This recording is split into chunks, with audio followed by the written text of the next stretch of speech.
Hi everybody, and welcome to Crimson Court Abridged. This is an abridged version of the session, and I will be posting one of these every single week after each session, probably on Wednesday or Thursday. The abridged sessions, my hope is for them to be anywhere between 40 minutes to an hour long, depending on what happens in the session. This is a way for you to catch up and be able to be there for the live stream without having to catch up on about 4 hours worth of D&D session. So with that, Crimson Court Abridged, hope you enjoy.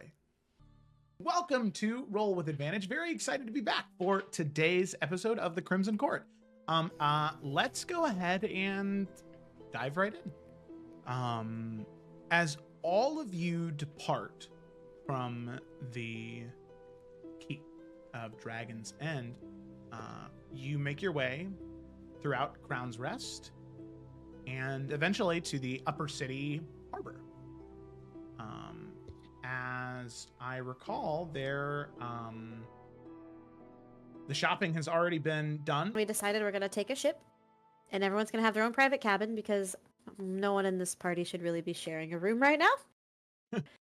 Security, we're going to do a medium guard detachment, so that includes 10 personnel that are going to come with us. Mm-hmm. Medium group provisions, because that just makes sense. But then we're also going to bring a court herald with us to help kind of run the activities and gather meetings when we get to Skyhaven for the tournament thing that we're planning. All of you go to the commander of the Adarian Watch. You pay the funds to the Adarian Watch for those 10 guards. As they are gathered, you recognize two familiar faces amongst them. As you see Captain Vela Bartol, as well as Karth Willowbrook. Those two in particular, should you be willing, would love to rejoin you on this quest as well. Done. You see, Karth is like, she's so excited. This guy. I love this guy. He's such a cutie. Let's make him the Sentinel. Cancel the festival. You know, You still gotta go to Skyhaven, though. Level 1 Karth. I can do it. Oh, no. But Karth will rise up to meet the challenge, and I respect that about him. Or stay down after one hit. No. Karth See, is he learned very, from last time. Never gonna hit the ground again. All of you are able to make your way onto the Falcon's Pride. You find the rooms and accommodations that are there for you, and you're able to get settled in. So with that, the ship breaks from the harbor. Sails descend, and you begin sailing on the Dragon's Strait. You have about 2.25 days of travel before you arrive at Skyhaven. So the time is yours. As we get into the first day, you have the entire rest of the afternoon and evening. Is there anything anybody wants to do in particular on this evening? I do, but it's messy. Are we ready for messy? Oh. Maybe we live for messy. Isn't that this whole campaign? All right. Via's gonna knock on all the siblings' doors and ask them to come to her room. Once we're all in there, she's gonna sit down on her bed, kind of cross her arms and say, okay, so it seems like everybody's mad at me. So why doesn't everyone just get it off their chest and say what they're mad at me about? I'm sorry, mad at you? What? What? I'm confused as well. So am I. What's everyone so upset about? It must be me. Via, I'm not mad at you. I'm definitely not mad at you. I, too, am not mad at you. Would you like to elaborate on anything that's given you this impression? Xanthi might be mad at you. I mean, so what am I misreading here? There's some sort of tension in the air, and I can't figure out what it is. So, can somebody elaborate on what the hell is going on between all of us then? If nobody's mad, apparently. Well, I believe, in all honesty, there's, well, more than enough strained relations here. In fact, this was actually something a discussion I was wanting to bring up with all of you. don't mind me taking over a little bit, Octavia. No, But please. I believe that there has been more than enough tension between all of us. Yes.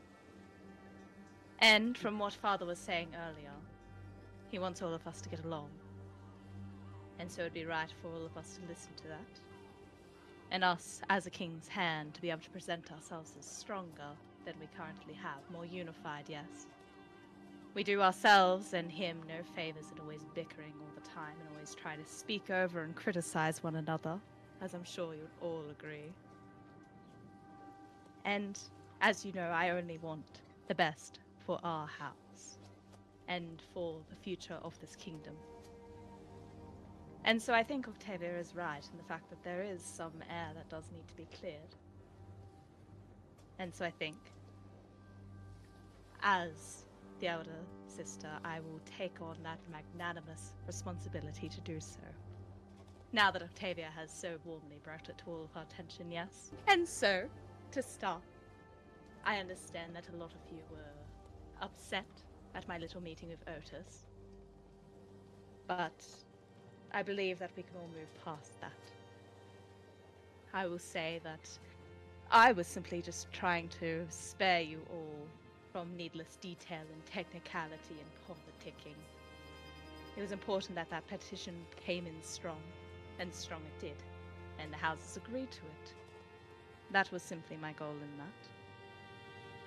It wasn't anything malicious, and I'm sorry that you've all felt it was that way. But, like I said, I think it should be in the past, and that is my air cleared out. And so, she just looks at Kaelin. I think each of us could do well in doing the same. Like dear Kaelin, for example. Can tell by the look of you now, and also from past incidents, that you've always held a level of vitriol towards me. I believe that the general disagreements between us have hardly been any secret. And so please, I first wish to open the floor to you. If you can clear any grievances you have with me, in the spirit of goodwill and building a future for our family, away from all the bitterness and anger you have brought. What can I do to soothe your negativity? Wow. You do us such a great service, sister. And taking on such a mantle. You're very strong for that. Thank you for gracing us with this well-prepared speech that you've clearly worked tirelessly on. Grievances. Well, where does one even begin? Whether or not you think what you did was right or wrong, if we are to work together, you need to stop thinking that your shit does not stink. Language. I'm sorry, dear brother. Let's You need to try stop keep this- thinking that you are better than the rest of us. That's better. Because if we are to work together, we are to be making decisions together. Withholding details is withholding details. You purposely did not let us in on that conversation, nor made us aware of it. This mission that we're tasked to do now is all about making decisions. And oh great, great Xanthe, you cannot make those decisions without all of our approval. So maybe we should start there. I believe that's hardly the tone we'd taken with these things, Kaelin. But, like I said, I apologize for the way it made you all feel yesterday. I will make that more than clear. Again, I was just trying to save you all from tedium I didn't think you'd be interested in. But, as far as I'm aware, we all each had our own separate meetings that we attended. And, well, as far as I'm aware, the details of mine are the only one that are known between us. The details of mine are known between us as well. That is a correction. I acknowledge that. Edwin and I are the only ones to have spoken about ours. And I all met of with us- Gareth because he invited me to have dinner with him. because he has concerns for his farmers and wanted to speak with me on such. And we had a very nice conversation on how we're going to ensure those peoples are protected and how they can work with the Servant Grove to expand their borders while also benefiting, a mutual benefit between the two. Nothing malicious, nothing underhanded. I'm sorry, but did you mean the expansion of the Serpent Grove's borders? I mean working together with people who own this land in a mutual agreement. Or working together in borders are different matters? Perhaps you just misspoke. No, I didn't. But that's what my meeting was about. Would you like to dissect that some more, or is that to your liking? I didn't make any irrational decisions or sign any petitions or put my signature anywhere. It was a conversation. One Why good do faith. both of you speak with so much venom to each other? I don't... Did I miss something? Was it before I was born? Like... Because I like you all so much. So what happened here? Well, I have no venom. Oh, I'm only Nancy. asking true. Octavia? I mean, you know, you're very smart. I don't like to be talked down to, Via. And Xanthia is a master at that. And that's why I have so much venom. I just feel like, the conversation was wasn't productive. Because we do need to work together. Well, then in your mind, Octavia, what would you like to see happen? Well, at the very least, that all of us can be cordial and amicable and not hide things from each other and be honest and open, even if we don't like each other all the time. I mean, I like you all, but I guess that's not a requirement, you know? I mean, I'm sure Dad has plenty of people at court that he can't stand, but can acknowledge that their input is wise and that maybe he can learn from them. I mean, we're all Fallcrest, we're all blood, so we all have something about ourselves that are in each other. I think that, honestly, we have not been around each other for this long, this closely. And we have a lot of things that we need to discuss and bury. A lot of venom towards each other, a lot of issues that we've been holding on to for a very long time, and now we are forced to be within the vicinity of one another for quite a while. It would do us all good that when we have time to ourselves, when there is silence to think about these things. Via is right, we need to work together, and if we don't, we're only hurting the kingdom. Or do we want to continue to share the different discussions we've had? Octavia? You had a meeting yourself, didn't you? Yeah, it was with Morgana. I brought up having some visions about the eggs, in our meeting with Dad, and so she just had some questions about them, but there's not much that we could really attain from it, so she's gonna get somebody who's an actual master at divination to come visit me and maybe help decipher things. But not much could really happen the day of the meeting, so. I see. Well, thank you for sharing. Marek? I'm good.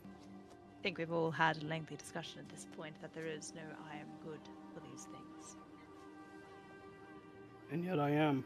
Harry, what's going on? I haven't done anything to cause any of this fighting, any of these problems that are going on between all of us. I don't owe anyone an explanation. I believe your current obstinance is proving different to that.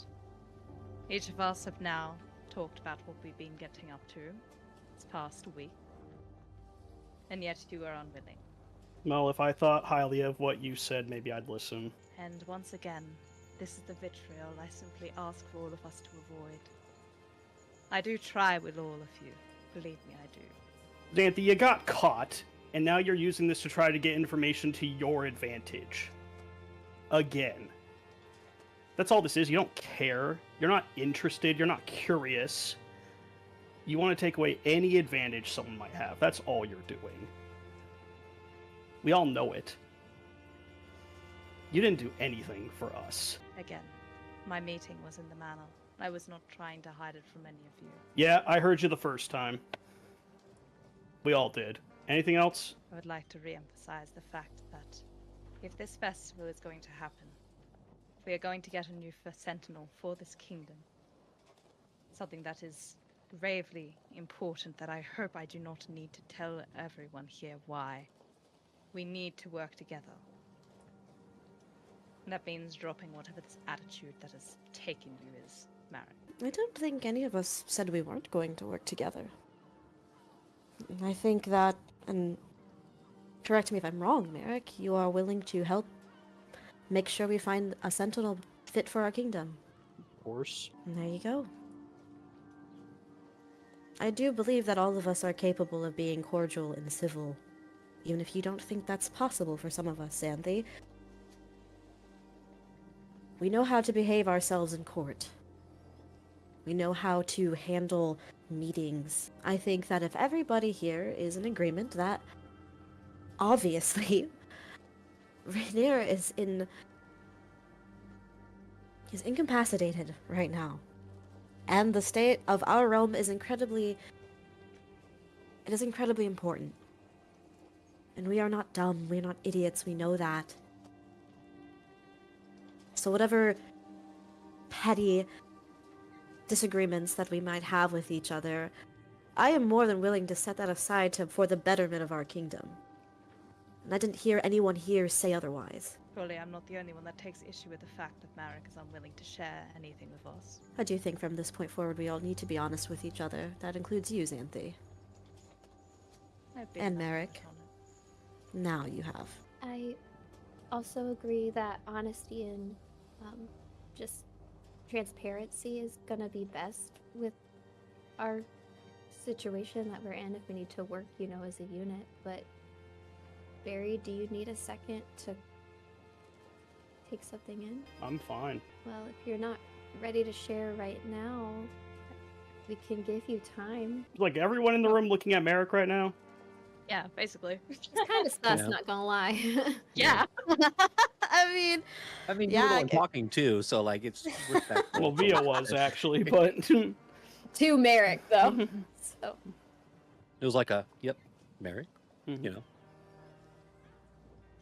Yeah, I'll keep that in mind, Wiz. Long as whatever this is does not interfere with the running of this festival. I don't care what your meeting was, Marek. I care about how it impacts the hand. And how it, well, may impact things for the rest of the kingdom as well. Like I said, if we are to operate well, we are to operate together and uniformed. This festival will be our first real show of that. All I ask, for no more bickering, to let things be run and run how they ought to be run. and you Well. agree to that? I was going to say you do have to take your own advice. And of course.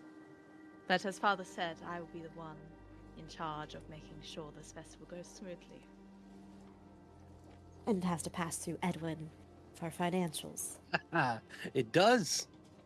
It does. It does. I won't be so strict. Just a little. Look, I just want to say to all of you, bickering is normal, and it's okay, but we all have to be aware that we cannot let it be the forefront of our relationships. I expect to bicker with all of you, but I expect to have a lot more joy in our conversations than the bickering. We're going to be on the ocean for a little bit. We have time to think.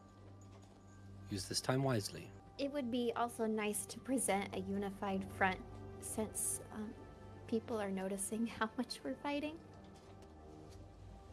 I do agree with that.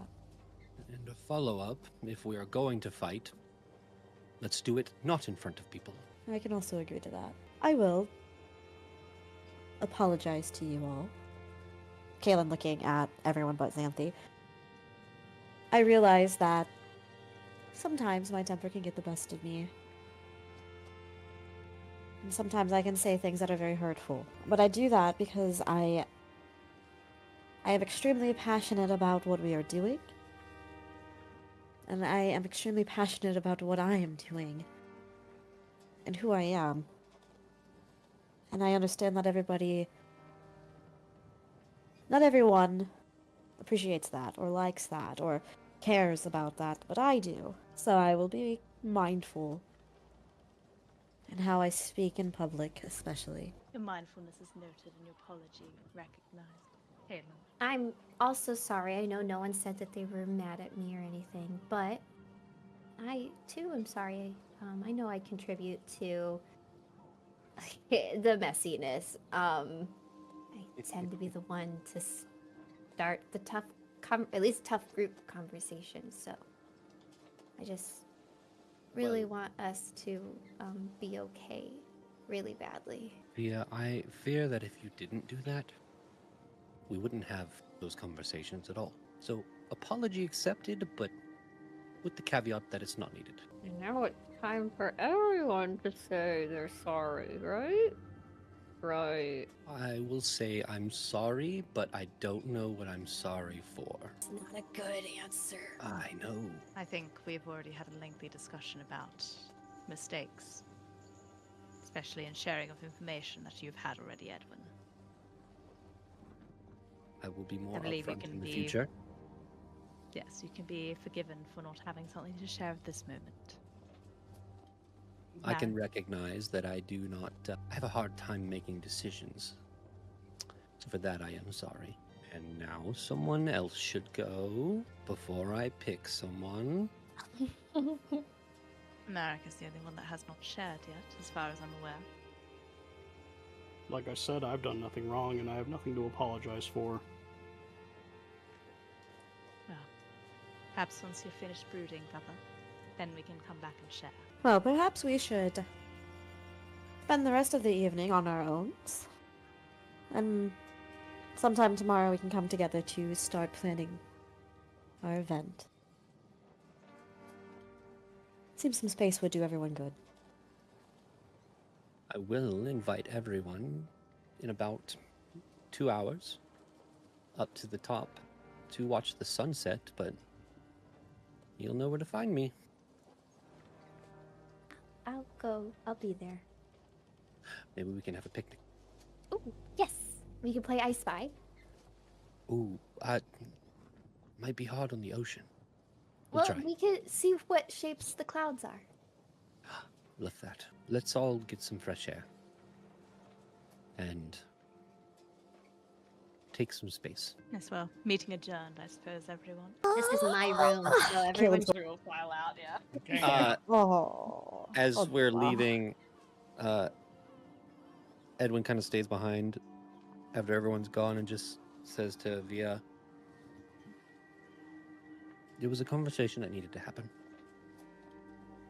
No, there's gonna be a few that need to happen. Yeah. But I don't want you to think that you did something wrong.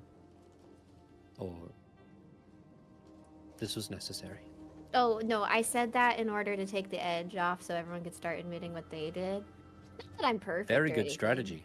Yeah, it'd be weird if I, called everyone in and I was like, look, these are the people with the problem. So I was like, I'm just gonna make myself the problem, and who knows, maybe people did have beef. That needed to be solved too, so, you know? Well, it worked perfectly.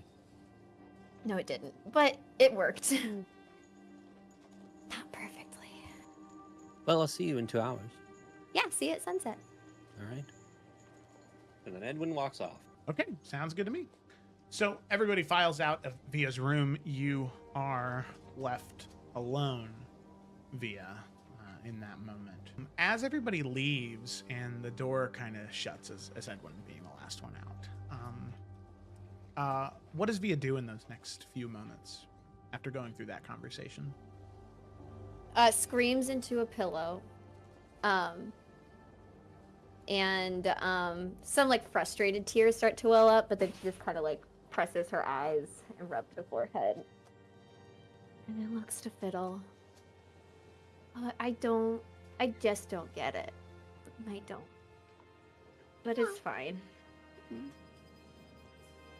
Hmm. mean, you get along. Yeah, right? I wish. No. She's gonna scoop him up and give him a hug. Okay, all right. That's how Tiffany is. She just flops Oh, dead. okay. Am I about to die? Am I? Yeah, I know. literally. They're like, "Are you gonna eat me or love me?" What happens now? Okay. All right. So we cut away from the rest of the afternoon passes. All of the rest of you head to sleep. It is very difficult, that sort of churning back and forth and the shifting of waves.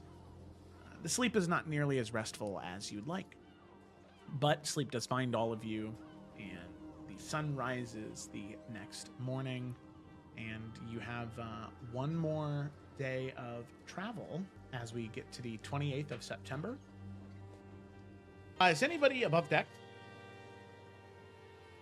Oh yeah, Edwin definitely is. Okay. Sunrise and all that. Edwin, as you're above deck, just sort of looking out at the sunrise, taking a look around your surroundings. With your passive perception, you would see Merrick. He stopped firing his rifle, and he's just kind of standing still up on the above deck near the capstan. And he takes a step forward and another step forward, closer and closer towards the railing. And he's moving more unnaturally, as if compelled, not moving of his own will. How close is he to the edge? By now he's probably 5 feet away. Okay, so as he was moving before he gets to 5 feet, Edwin's like, Merrick! Merrick doesn't respond. Merrick! Doesn't respond. What are you doing? Keeps walking. His hands on the railing now. Stop! And it echoes and booms. He casts command. Please fail. Nah, I'm Fuck too good. you. God damn it, that's really shit that you just succeeded on that. Get why? Yeah, Edwin just... yeah, apparently. And Edwin starts running towards Merrick. Well, Edwin, you see Merrick grab hold of the railing and then swing his bottom half over the railing, and he holds on to the side and he goes to just drop. Edwin, as you sort of stumble and trip, and there's these sailors that are all moving around you. There seems to be so many in this moment, moving so fast, trying to get their work done. You struggle to get to Merrick. However, Edwin, where you fail, you can see one of the Adarian watch members, Karth, specifically sees Merrick. And Merrick, as you go to jump off, you can see Karth like throws himself towards the railing and grabs Merrick like by the scruff of his like collar and armor and says, "Help! Somebody please help!"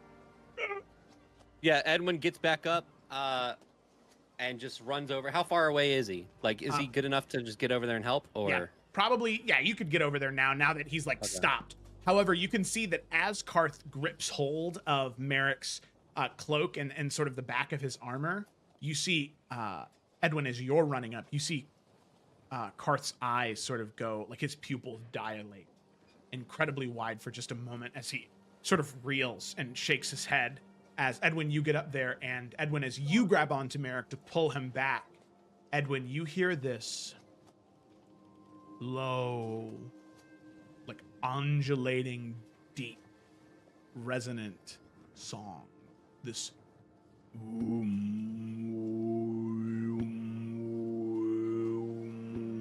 as you grip hold of Merrick and go to pull him back. It shocks you for a moment, and you pull him back, and Merrick, you snap out of it.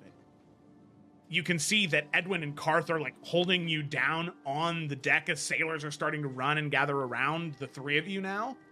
What do you do? Edwin, kind of on the ground, holding Merrick, sees the sailors. Do not go close to the edge. Oh, you're okay. And he kind of like places his hand on your cheek. Thank the gods. And he stands up and helps Merrick get up. What happened? Edwin knows what this is, right? No? Edwin, you don't, aside from when you touched Merrick, you don't hear anything else. There something you were about to jump off the ship. You weren't acting like yourself. I tried to magically stop you and that did not work. You're way too wise, brother. And he tries to help him up. Merrick will take the hand and stand up. I just went for the edge. No, don't anyone see or hear anything? Didn't seem like it. Whew.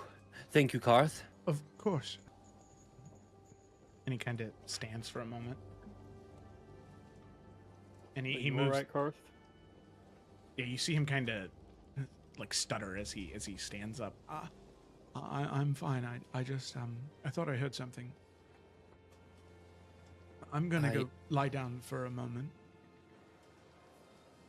Bed rest the rest of the day. That's an order. Best to stay away from the edges. Are you okay?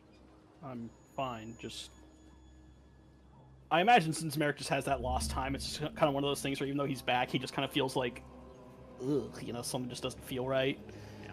Like his arms are numb, like he's trying to catch up to the lost time or something like that. There's still quite a few soldiers that are stopped staring at now you and Edwin talking, just making sure that everything's okay. Kind of noticing they're all staring. Oh. We Everything's okay. should have everyone tie lifelines to the mast just Good idea. in case.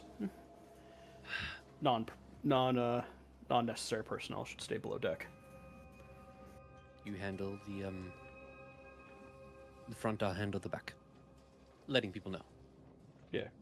And we'll both head downstairs after that. Via, as you're writing in your book below deck, you hear a couple of sailors moving down, talking to each other, sort of whispering, but you're just barely able to hear it as they're walking past, not knowing that you're there. I think the prince is going mad, he is. Tried to jump right off the edge. Huh. Something about these kids, I don't know. You saw the clouds yesterday, didn't you? Not good. Ill omen, that is. And two of them walk past. She's gonna grab her things and start to walk up the steps, kind of just like peeking, and she obviously doesn't know which prince, but she's like looking around to spy either Merrick or Edwin. Yeah. She knows both of them are at the top. You can peek up and you see both of them up above. Merrick definitely seems a little more out of it than Edwin. And Via, you get this racking pain in the back of your head as you sort of double over near the railing and you look up into the sky and you see black clouds with these thunderous cracks of gold and white lightning descending down, rain pouring, and you hear screams and yelling. And then with the blink of an eye, it's gone. And you breathe, and everything's fine. And you can feel the warmth trickle down your lip and to your chin as blood begins to slowly drip. And you feel just a little more on edge in that moment, but that feeling Yeah. slowly passes. She's gonna wipe her nose and then run up over to Merrick and like grab his sleeve and say, "Are you feeling okay? Something weird's going on." It kind of like turning, you see his eyes widen for a moment. Via, no, something's happened. I'm coming What? downstairs soon. Just get down there. I'll explain. I'm just trying to make sure everyone's safe. I'll be down there soon. I'll come talk But to you, I okay? think you should come down now. Is the message getting passed along? Like, has Merrick done enough to make sure it's like, okay, they're handling this? Because also, Yeah. it's not really his ship. He's just trying to be helpful. Yeah. Mm-hmm. Okay, I then would in that say- moment, Also, Sorry, at this go ahead. point, as more hubbub is being put around the ship, Kaylin and Xanthi, word would also get to you about something that happened up deck. Merrick, the prince, trying to jump off the side of the ship. and now everybody's trying to tie down, and non-essential personnel are being sent below deck, that would get to you too. I'll let you know when the two of you would be able to come up and join the conversation, but that does get to you. But Merrick, Via, go ahead and continue. Well, I was going to say, Merrick's just going to escort Via back to her room because he does not want her up here. She's gonna tell you the vision she saw after looking at you. With the thunder and the everything. And the yellow sky? Yellow lightning. Yellow lightning. Okay. Merrick, who's just recovered from one horrible thing that's just happened, is he just kind of like takes a second. Like just now. Yeah. Okay, dumb question. Do you know what that means? No, but something Okay. bad. Okay. We caught it. We're making sure everyone's safe. We're gonna be okay? Mm-hmm. You know I won't let anything happen to you, and I'm too tough to let anything happen to me, okay? Kaylin and Xanthi, as word gets to you, do you head up deck to see where Merrick is, or are you sort of sheltering in place like you were told to do so? Xanthi would head up to find out for herself what the fuck's going on. Yeah, Kaylin's also looking for Merrick. Yeah, It's a real so Scooby-Doo chase scene we got going on. Yeah. the two of you head up above deck. You can see Edwin coming back to go below deck, but the two of you just miss Via and Merrick, as the sort of three of you can join right at the stairs that lead below deck. Oh, good, you're Edwin, safe. what is happening? I don't know. Let's go Were you below not deck. up here? Yes, I was. Merrick tried to jump off of the side of the ship. Where is he Luckily, now? he's below deck with Via. Koth was able to catch him before he jumped off. Is he in his right mind? No, Are we being No, attacked? not by something I can see physically yet. The three of you notice that where the skies had been like white and clear for the most part, along the horizon, encroaching in from several different angles, very unnaturally, these dark, low, gray storm clouds beginning to churn in towards the ship.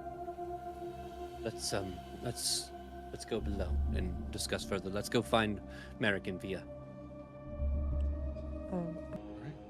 Three of you head below deck. You check Merrick's room, and then as you knock on Via's, Via, right as you're about to say what you were about to, you hear a tuk, tuk, tuk, tuk, knock on the door. Yeah, she'll open the door. Oh. You're in here. Come in. Okay. So, Merrick, are you feeling better? Still feel a little off, but in my own mind, if that's your question. Right. When I went to go help bring Merrick back onto the deck, I heard a low, guttural song, but not beautiful, brutal. It was almost gut-wrenching in a way. It did not... It sounds like sirens, but it definitely is not. As all of you think about it, you can hear the rain begin to hit the deck. Guys, I got a vision that was really scary. It was like a weird, crazy storm. Edwin looks up to the sound. And what else? I mean, Merrick, what exactly happened? This, at least, I hope you tell us. I have no memory of the incident, Xanthi. All of you hear a knock I on the was... door. Enter. As the door opens and you can see it's the captain. We've noticed movement in the water. Maybe a few hundred or so feet out from the ship. From all directions, it's moving towards us. Smaller creatures, some larger. We can't see them underwater, though. Could it be connected to the storm? Potentially. It is unnatural, so perhaps these creatures are moving the storm towards us. But the question is, you all are contracting this ship. What would you like us to do? We also need to try and make as much distance between us and whatever this is. If it's following us, we need to have as much speed as we can. Anything that will accelerate us. I don't know if there's any smaller islands we could potentially find safe harbor at. Very well. Safety. And you can see she'll go to leave, and there is this lurch, this As into the front of the ship, all of you can feel yourselves like thrown a bit, as it seems like the front of the ship hits something. Oh no. And you all kind of lurch and stop. And you hear the sailors say, Sarqueen! They're attacking! They're trying to board! And you can see immediately they are moving to, you can hear them moving to arms, grabbing rifles, grabbing weapons, and you can see the captain, she immediately pulls out the two of these pistols at her side and begins to move up above deck. So, Can I cast my German missile? you can. Me yeah, too? As you're running up. Yep, as you can. Yay! Yeah, Merrick pulls out his rifle and he just starts running. Edwin just yells to everyone, "Stay close to me!" as we're running up there. You can see there are quite a few of them sort of popping their heads out of the water, trying to stab these like tridents and other bidents, these piercing weapons, and climb their way up on top of the ship. So with that, I'd like everybody to roll for initiative. Hey! You can see the Hogween, they seem to be starting to break. What I'm gonna say is with that, as repelled at the bow, at the stern, at the midship, just after death, after death, after death, you can see some of the Sahagween that still haven't come up from above water. There is this like deep reverberation that's felt across the entire ship, as if some type of maybe horn is blown beneath the water as all of the Sahagween slowly begin to dip underneath the water, retreating. However, Merrick, as you are sort of standing where you are, the Sahagween that is in between you and Via, just above you, you can see it lurches back to life for just a moment, as there's this just kind of like final throw. And it grips onto your leg, Merrick. As you reel back, it looks to you in this like blood-soaked, gurgling voice says, This song, it deep, deep down. The chains must be shattered by the drowned. The blood calls to the blood. and as it grips hold of you, Merrick, do you just stab at it in that moment? Merrick just stabs down into it as it's mid-cry. Merrick also just pulls the trigger, just sending the bullet just straight into it. As the head just shatters across the ship. And all of you heard that. Are you okay? Fine. Definitely got some new scars, but I'll live. You know what it was saying? No idea. Sound familiar to any of you? We should. Captain Vela begins to move, as well as the captain of the ship begins to move towards you as all of you continue to conversate. And Edwin's going to start just attending to people's wounds, and we should probably get below deck. With that, the five of you are left alone, as eventually the thunderstorm does fade a bit, and then it's just the rain that patters away on the deck of the ship. As you can see, the blood has stopped moving off the ship. It now sits in these congealed puddles, mixing and mingling with the salt of the water that splashed on the deck. What that Sahagween said to Merrick before it died. The song, it calls deep, deep down. The chains must be shattered by the drowned. The blood calls to the blood. The storm clouds linger, but the rain slows. The thunder now is distant, as the blood is washed off of most of you. You all stand there for a moment. I think it's very strange what has happened. You see Captain Adeline, a wyvern crest, say. Sahagween are not known for speaking the common tongue. My prince, looking to you, Merrick. Has something like this ever happened to you before? Never. As you examine, as you watch his movements, the way that he's holding himself, the way that he's speaking, Merrick's telling the truth. As far as you can tell. I think all of us should head downstairs and start to get some rest. Um, Well, if you go to Warmle. your bedrooms, please, this way, so I can start attending to some of your wounds. You no, need rest too. I can take Kalen's care of gonna- myself. See to the others. Kaylin's gonna go over if there's any blood left on the deck, and she is gonna go investigate it with Samson and have him do a little sniff lip Okay. test. Yeah, Okay. her and Samson are just gonna do a little look around. Does any of this like ring any bells to her, or is this like a completely like? She's one to the strange and unusual, but this is very. I don't know. Is this outside of that knowledge that she has? You can see that as he does, he kind of very gross to Samson. But what I'd like you to do, Kaylin, is I'd like you to make a charisma check to try and listen to what Samson is saying. I do have speak with animals. I'll make a charisma check. Yeah, I mean that's up to you. That's if you want to use speak with animals, you can. I actually don't have any spell slots left after that fight, so. Ooh. So maybe you can interrogate him after a short rest. Beedoo. 22. Caitlin, you've always treated Samson like he's another person, right? You've never treated him like some lowly creature or, disgusting lesser thing. He's always been just another person to you. And just like with real people in your everyday life, sometimes you feel like you can be around them for such a long time, but still notice new things.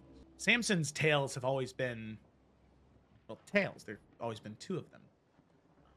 As they sort of sway back and forth.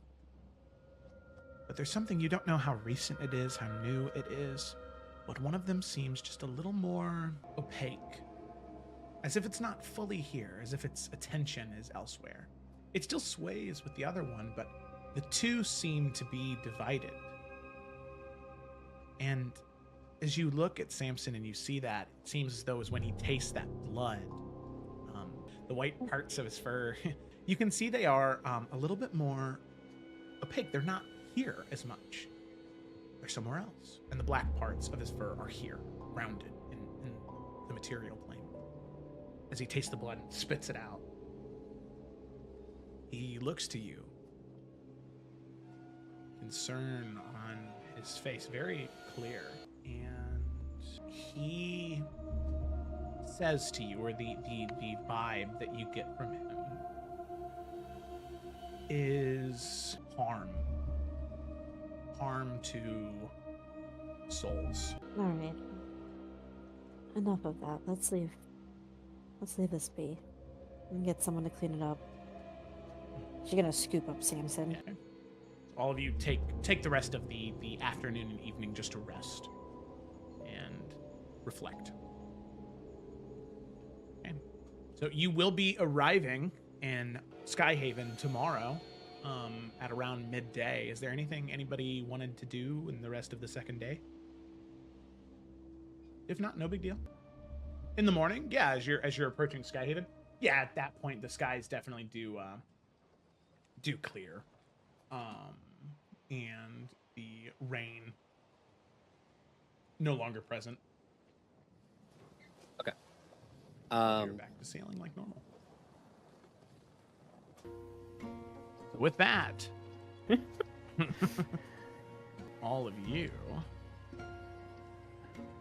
make your final stretch towards the city of Seahaven, which is the coastal city that exists at the base of the cliffside where Skyhaven is. Skyhaven is the fortress, Seahaven is the city attached to it.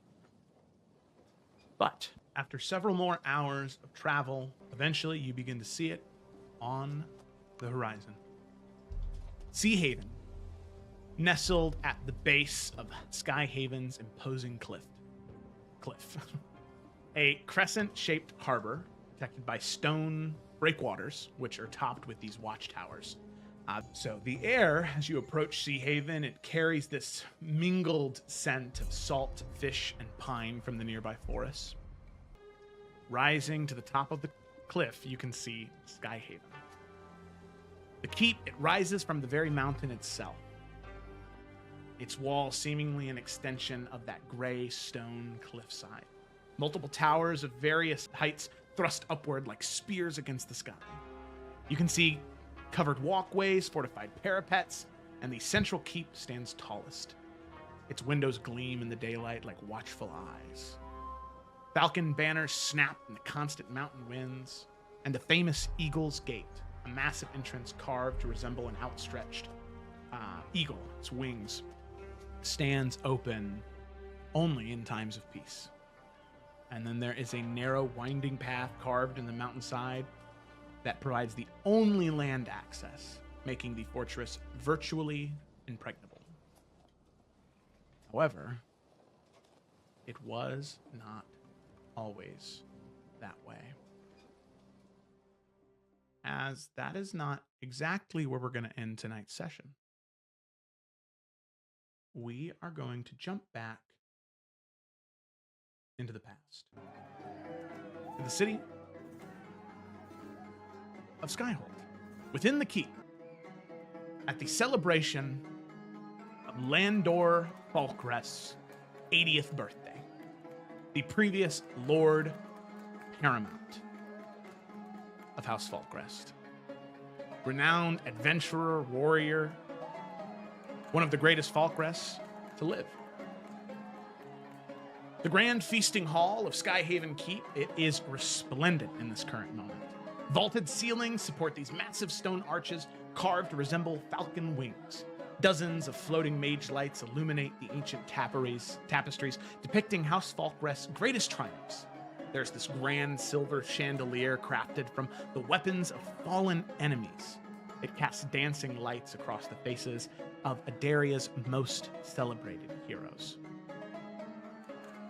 And one very meek Rainier Falkrest. No, not Falkrest, sorry. One Rainier, just Rainier, adjusts his formal attire nervously, the bronze scale of his neck and face catching the candlelight as he stands at the threshold of Eagle's Archway, which is the massive entrance to the feasting hall.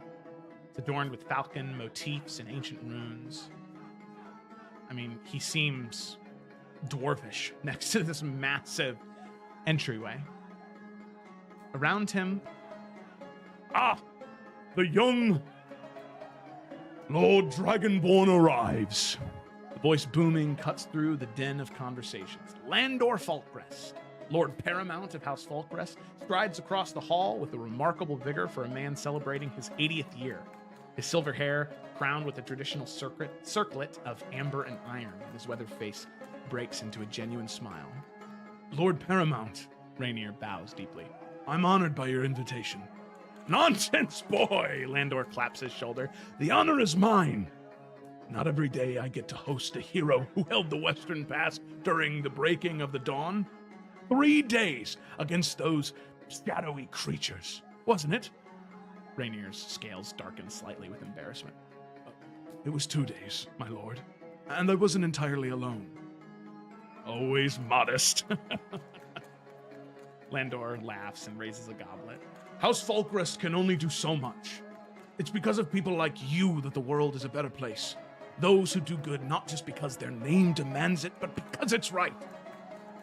He raises his voice, addressing the gathered nobility. A toast to Rainier. Proof that heroism knows no bloodline. The assembled guests, they raise their glasses. Though some with noticeably less enthusiasm than others. Landor moves away from Rainier, greeting other guests. And there is this flash of deep auburn that catches Rainier's attention. A young woman approaches him, her emerald dress catching the light of the Grand Sentinel's hearth, the massive sort of central fireplace with the names of fallen heroes etched into the stone. They say that you fought beside my uncle during the breaking, she says, offering a goblet of dark wine. My name is Elendara. Rainier accepts the drink with a slight bow. My lady, Falkrest, your uncle fought bravely and died the same way. she replies with a flash of something fierce across her face. Come, sit and chat with me by the Whispering Alcove. I'd love to hear your tales of the Western Pass, rather than a lot of these pompous braggarts. And the two of them move and they start to talk to one another. Hours pass. Conversation, besides the curved stone recesses known as the Whispering Alcove, where the keep's unique acoustics allow conversations to be held privately despite the hall's noise. Elendara, during this conversation, proves that she is incredibly sharp-witted and curious. She asks so many detailed questions about battle tactics to understand how Rainier's mind works, how to fight against those strange creatures from beyond the veil, at least how he did, same as how she did during the War of the Calamity of the Broken Dawn. Eventually, there are two young boys who approach Elendara. An elder is perhaps, 9 to 10, and the younger one is maybe only 5 or 6. Mother, the elder one says, stifling a yawn, Talon has fallen asleep twice now. Elendara smiles apologetically to Rainier. My sons, the responsible one is Edamir, and the dreamer over there trying not to fall asleep is Talon. I'm not tired, Talon protests, his eyes half closed. Allow me to escort you to your chambers, my lady, Rainier offers, rising from his seat. As they walk through what's called the Night Wing corridor of House Falkrest, or of Skyhaven, its high windows showcase the stars through colored glass that cast this blue and silver pattern across the stone floor. Talon trudges along, while Edamir whispers excitedly about his studies with the Masters of Arkenvale later tomorrow. And then eventually they reach the junction of 3 paths. It's a circular chamber where 3 hallways meet beneath a domed ceiling painted with constellations. Elendara stops before a heavy oak door reinforced with iron bands. Thank you, Sir Rainier, she says with this very genuine warmth. Perhaps we'll continue our conversation tomorrow. It would be my honor, Lady Elendara. Rainier bows and makes his way to the guest quarters in the Western Spire. And for many who know the tale, that is where they wish it ended. They wish that they woke up the next morning, that Elendara spoke with Rainier, Talon practiced his sword fighting, and Edamir studied his books. But that is not what happened on that next night. The first thing that wakes Rainier is the screams. Rainier's eyes snap open to the darkness, broken only by a flickering torchlight visible through the gaps beneath his door. The sound of battle echo throughout the stone corridors. Steel against steel, the crackle of spells, and the unmistakable cries of the dying. He throws on a leather gambeson, he grabs his warhammer and a shield from his bedside, and he bursts into the corridor. The Nightwing corridor has become a slaughterhouse.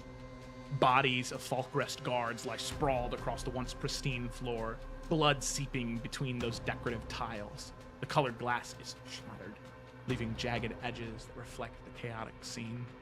Rainier knows immediately where he must go, where he is needed most. He charges to the junction of the 3 paths, now illuminated by magical fire that clings to the painted constellations above, scorching them to black. The door to Elendara's chambers has been smashed inward, splinters of oak scattered across the threshold.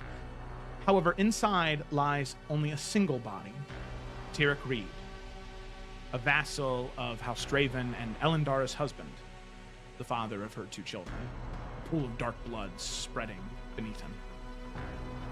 From deeper within the family corridors, a woman's voice rises in defiance and fear. Rainier follows the sound to the children's chamber, where the skyward window, this massive arched opening, normally displaying a breathtaking view of the mountains, now frames the night sky like a portal of doom.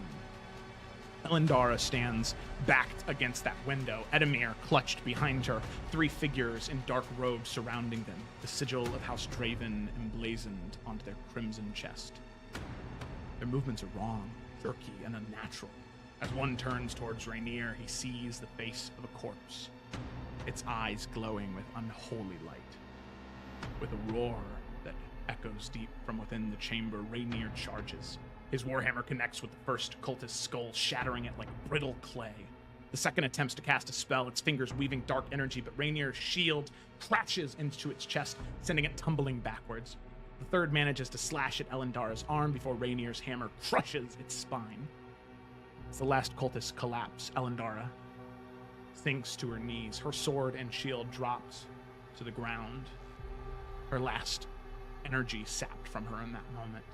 She clutches Edamir with her one good arm, her eyes wild with terror. She looks past Rainier to the empty doorway. Her voice breaking. It's my son! It's Talon! Blood drips from the skyward window onto the stone floor, each drop echoing in that sudden silence. And that is where we're going to go ahead and end tonight's session. Woo! Woo! Gotta end on a high note, right? God damn. Beautiful Where is performance. my son? Yeah, it really balanced out. Alexander, It really balanced out how happy and cheerful the rest of the session was. Oh, wait. For sure. Oh, man. Well, What a yep. cheery session. Yep, that was the night of Crimson Tears. For those of you that didn't know, that was the night that What? almost all of House Falcarest was killed, except for Shit. Elendara, Edamir, and Talon. But it Spoiler alert. seems like there's more to that story than what was told in the history books. It's But done. we weren't there. The only one that was there was Rainier and Talon. At least the only two that are still alive were Rainier and Talon. So we'll just have to, And they would never lie. Dude, And then- spoilers. We didn't know what happened to Talon at the end of that cutscene. I hope he's Don't ruin okay. it, Tar. I hope that. All right. Well, thank you so much, everybody. Thank you so much for watching. Really, really, really appreciate you. Be sure to tune in next week. Oh my God, not to try and jinx anything, but this is crazy. I love playing D&D consistently. Knock on wood. Just don't say anything. I knocked on wood. It's okay. Too late now. Thanks for watching, everybody.